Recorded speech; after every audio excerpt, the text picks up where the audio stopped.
Salam, hər vaxtınız xeyirli olsun. Bu gün sizlərə Azərbaycan milli mətbəxində ən sevilən plov növlərindən olan şah plov reseptinin əsl klassik versiyasını təqdim edəcəm. Reseptini şəxsən Şah Hüseyn müəllimdən öyrənmişəm. Yağlı quzu ətini böləcəyik tikələrə. Əti yuyandan sonra hamısı eyni standart formada başda tikələ. Alça turşusuna duz və istiot, biraz da su əlavə edib suda açırıq. Ya da hazır su qatılmışını ala bilərsiniz. Quzunu yaxşıca bastırma edib bir gün saxla. Düyünü suyun altında ağ suyu gedənə qədər 3-4 dəfə yuyur. Üzərinə də ilıq su və duz əlavə et, qoy qırağa. Sevimli izləyici, Bakı kəndindən öz əllərinə zəfəran toplayıb gətirib təşəkkür edirəm. Zəfəranı dəmləyirəm. Kərə yağını ərit. Qaysı, kişmiş, şabalıd və albuxaranı islat. Ərimiş kərə yağında süz. Suqun və yaxud da tökmə qazan şahplov qazan hesab olunur. Hər tərəfini yağla. Ən altdan yumru lavaş qoy. Yağla üzərinə də birin qoy. Qazan qıraqları da yağlanıb lavaşları düz. Hər lavaşı qoyduqca üzərini yağla. Araları 3 barmaq qalınlığında olsun. Yerdə qalan digər lavaşları da eyni qaydada düzəlt. Bütün lavaşlar ki kip oturdu, ən aşağıdan düyü əlavə et. Düyünün bişməyində daha göstərmirəm. Turşuda qalmış quzu əti, hər tərəfinə yayandan sonra şabaldını da vur. Biraz da düyüdən vurandan sonra islatdığın qaysı ilə albuxaradan başda üzərinə əlavə etməyə. Yenidən düyüsünü vur və kişmişini əlavə et. Üzerini plovla bağlayandan sonra zəfəranını da vur. Lavaşları da gördüyün bu formada üzərindən düzəndən sonra yağla. Bükülmə qaydası isə belədir. Bükülmə versiyası kimlərəsə aydın olmasa şəhər bölməsində bildirsin, xüsusən onlar üçün video hazırlayaram. Bütün lavaşları bu mərhələ ilə bük və başla yağlamağa.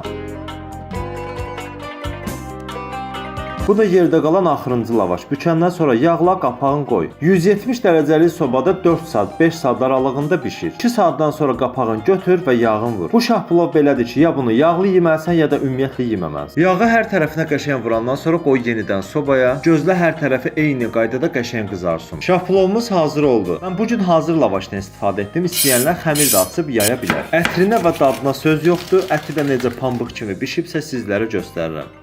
Çəngəlin vurulması ilə dağılmağı bir oldu. Sizlərə arzum budur ki, bayram günlərində hər kəsin süfrəsi bol olsun. Hazırlayan hər kəsə nuş olsun. Videomu bəyənməyi unutmayın. Allah əmanət.